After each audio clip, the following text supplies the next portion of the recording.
এই যে ইসি গঠন করা হয়েছে আমাদের পিছনে, এটা কোনো সাংবিধানিক প্রতিষ্ঠান হিসাবে এখন এক্সিস্ট করে না।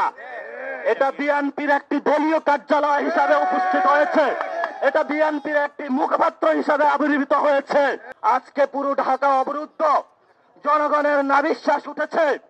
ইলেকশন এখনো হয় নাই, তার আগেই তো জোর জবরদস্তি দখল শুরু করেছেন।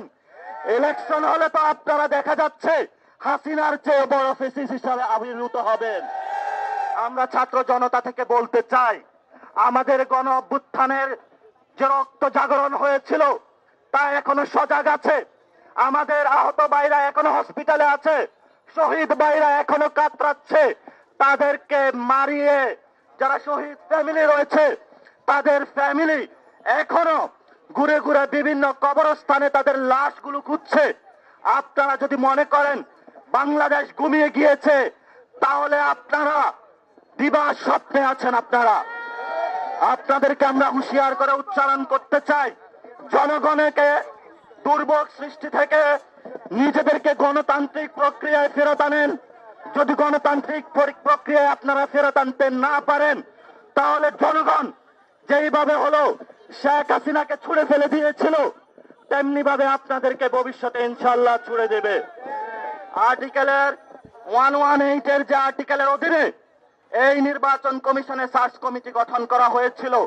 প্রথম সার্চ কমিটির প্রস্তাবনা, এই ঈদে জামা জুতো অ্যাকসেসরিজের ডিসকাউন্ট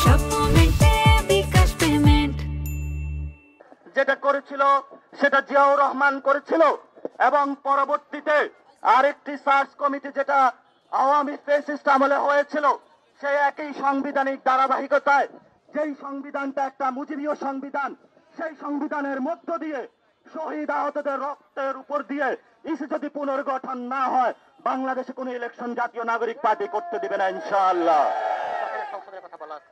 আমরা সেখানে বলছি, আপনারা 31 দফা দিয়েছেন জনগণের সামনে, সেখানে আপনারা বলেছেন যে ইসি পুনর্গঠন করতে হবে, সাংবিধানিক প্রতিষ্ঠানগুলো গঠন করতে হবে।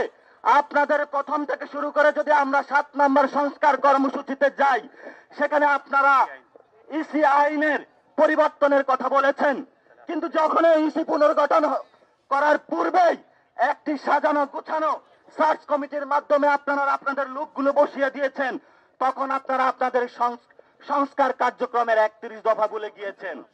এই 31 দফা হলো জনগণকে বোকা বানানোর কিছু কাগজপত্র। এই 31 দফা হলো বাংলাদেশের মানুষকে আবার বোকা বানানোর একটি প্রতারণা করার দফা। এই 31 দফা বাংলাদেশের মানুষের কোনো আকাঙ্ক্ষা ধারণ করে না। এই যে ইসি গঠন করা হয়েছে আমাদের পিছনে, এটা কোনো সাংবিধানিক প্রতিষ্ঠান হিসাবে এখন এক্সিস্ট করে না। এটা বিএনপির একটি দলীয় কার্যালয় হিসাবে উপস্থিত হয়েছে, এটা বিএনপির একটি মুখপাত্র হিসাবে আবির্ভূত হয়েছে। আমরা জনগণের পক্ষে ইন্টারাইমকে গভর্নমেন্টকে বলবো, জনগণ আপনাদেরকে ক্ষমতা দিয়েছে, জনগণের ম্যান্ডেট নিয়ে এসেছেন, রক্তের ম্যান্ডেট নিয়ে এসেছেন। রক্তের ম্যান্ডেটে বসে আপনারা বিএনপির পক্ষে কাজ করতে পারেন না।